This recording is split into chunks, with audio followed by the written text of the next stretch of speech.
السلام علیکم to friends, گزشتہ روز KF-21 4.5 جنریشن طیارے نے کامیابی سے فرسٹ فلائٹ کنڈکٹ کی۔ انڈونیشیا اور ساؤتھ کوریا کے مشترکہ طور پر تیار کردہ اس ایئر کرافٹ کے ویپنز، سسٹمز اور فرسٹ فلائٹ کی تمام تر تفصیلات پر بات کریں گے۔ So let's start.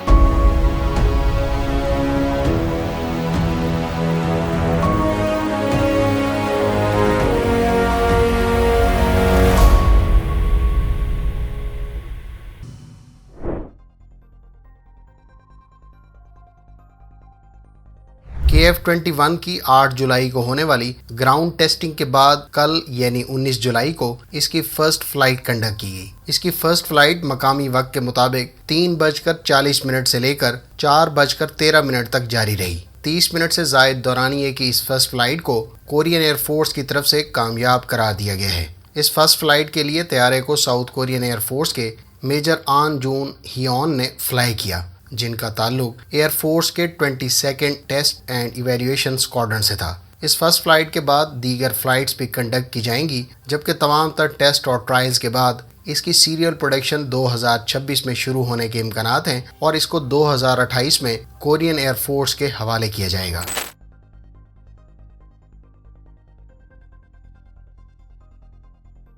KF-21 بنیادی طور پر ساؤتھ کوریا اور انڈونیشیا کے مشترکہ پروجیکٹ کے تحت بننے والا طیارہ ہے۔ ساؤتھ کوریا KF-21 سے اپنی ایئر فورس کے زیر استعمال F-4 فینٹم اور F-5 طیاروں کو ریپلیس کرے گا۔ تقریباً $8 ارب مالیت کے اس پروجیکٹ میں انڈونیشیا 20% انویسٹمنٹ کے ساتھ شراکت دار ہے۔ 2001 میں اس وقت کے ساؤتھ کورین صدر کم ڈے جونگ نے مقامی فائٹر جیٹ بنانے اور اسے 2015 میں ڈپلائی کرنے کا اعلان کیا تھا۔ 2010 میں South Korean defence acquisition programme agency نے KF-X بنیادی اسٹریٹجی کی منظوری دی۔ 2015 میں انجینئرنگ، مینوفیکچرنگ اینڈ ڈیولپمنٹ یعنی EMD کو لیڈنگ کمپنی کے طور پر منتخب کیا گیا۔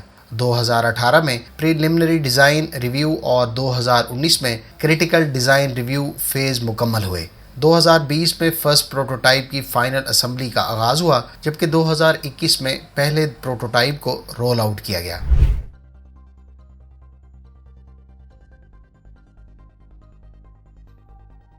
جنوری 2022 کی رپورٹس کے مطابق KF-21 کا پروٹوٹائپ 003 اور 004 فائنلائزیشن کے فیز میں تھے۔ گزشتہ ماہ 27 جون کو آفیشیل ویڈیو ریلیز کی گئی، جس میں KF-21 کے فرسٹ پروٹوٹائپ کی اسٹیٹک انجن ٹیسٹنگ کی خبر دی گئی تھی۔ اب 5 جولائی کو KF-21 گراؤنڈ ٹیسٹ کے دوران ٹیکسی کرتے ہوئے دکھایا گیا ہے، جبکہ اس ماہ کے اینڈ پر اس کی فرسٹ فلائٹ متوقع ہے اور اس بارے میں 22 جولائی کی تاریخ کی اطلاعات سامنے آئی ہیں۔ واضح رہے کہ KF-21 کے ٹوٹل 6 پروٹوٹائپ تیار کیے جائیں گے۔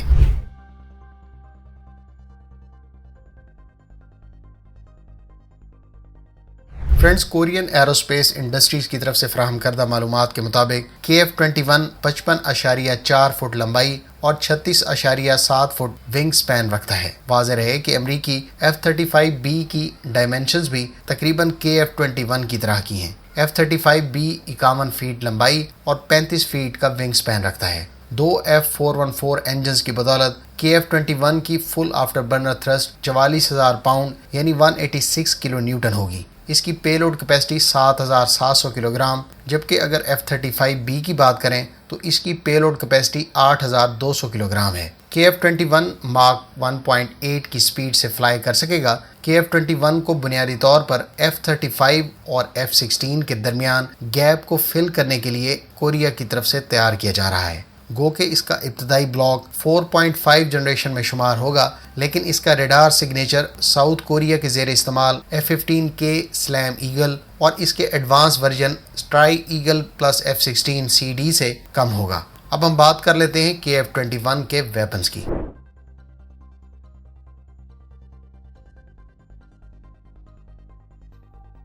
KF-21 پر ٹوٹل 10 ہارڈ پوائنٹ موجود ہوں گے، جس میں سے 4 انڈر بیلی اور 6 انڈر ونگز ہوں گے۔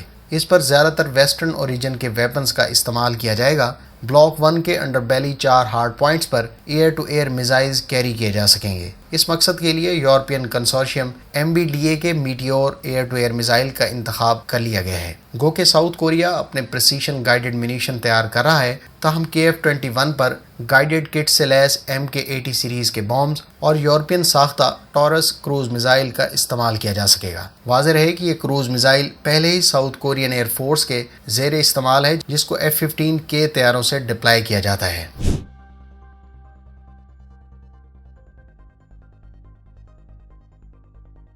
ٹوئن انجنز کے ساتھ KF-21 کو 2 جنرل الیکٹرک F414GE400K انجن سے پاورڈ کیا جائے گا۔ ان میں سے ہر ایک انجن اسے 22,000 پاؤنڈ یعنی 98 کلو نیوٹن تھرسٹ پرووائڈ کرے گا۔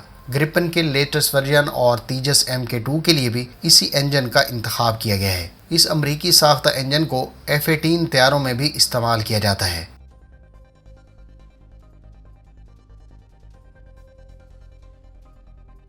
KF-21 میں ہینوا ڈیفنس سسٹمز کی تیار کردہ infrared search and track electro optical system کا استعمال کیا جائے گا۔ اس IRST کے بارے میں لائٹ ویٹ اور ایئر ٹو ایئر تھریٹس کو ٹریک کرنے جیسی صلاحیتوں کا دعویٰ کیا گیا ہے۔ البتہ اگر آپ IRST کی افادیت اور کام کرنے کے طریقہ کار کے بارے میں جاننا چاہتے ہیں تو ہم اسے اس ویڈیو میں ایکسپلین کر چکے ہیں۔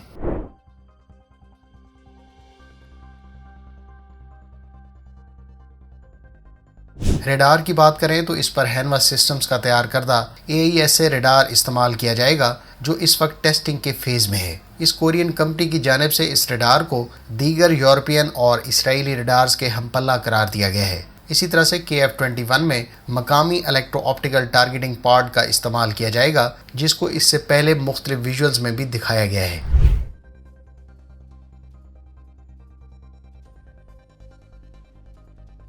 KF-21 کے بلاک 1 ورژن کو ایئر ٹو ایئر مقاصد میں استعمال کیا جائے گا۔ بلاک 2 میں انٹرنل ویپنز بے اور ایئر ٹو گراؤنڈ کیپیبلٹی کا اضافہ کیا جائے گا، جبکہ بلاک 3 میں بہتر سٹیلتھ فیچرز کا اضافہ قابل ذکر ہے۔ گو کہ ابھی تک ویڈیوز میں KF-21 کا سنگل سیٹ ورژن ہی دکھایا گیا ہے، لیکن ٹوئن سیٹ ویریئنٹ کا منصوبہ بھی موجود ہے، جس سے فیوچر میں لائل ونگ مین ڈرونز کو کنٹرول کرنے جیسا کام لیا جائے گا، جیسا کہ چین اپنے J-20 اسٹیلتھ ایئر کرافٹ کے ڈیول سیٹ ورژن کو بنا چکا ہے۔ ڈیول سیٹ ورژن اور فیوچر ٹیکنالوجیز کی انٹیگریشن سے KF-21 کو مین ان مین ٹیمنگ رول میں ان مینڈ کامبیٹ ایئر کرافٹ کے ساتھ انٹیگریٹ کیا جائے گا۔ اس کے علاوہ اس کو KC-330 ایریئر ریفیولر ٹینکر طیاروں سے ایئر ریفیول بھی کیا جا سکے گا، جس سے اس کو لانگ رینج مشنز میں افیکٹولی یوز کیا جا سکے گا۔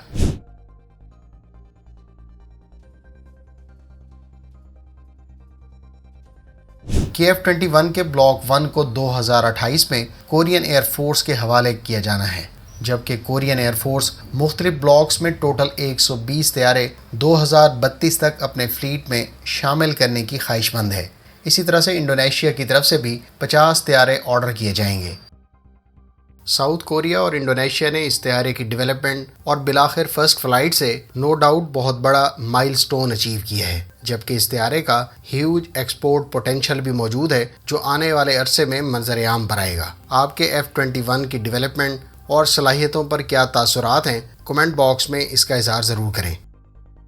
امید ہے اس ویڈیو سے آپ کی معلومات میں اضافہ ہوگا۔ ملتے ہیں نیکسٹ ویڈیو کے ساتھ، اپنی دعاؤں میں یاد رکھیے گا۔ اللہ حافظ۔ پاکستان زندہ باد۔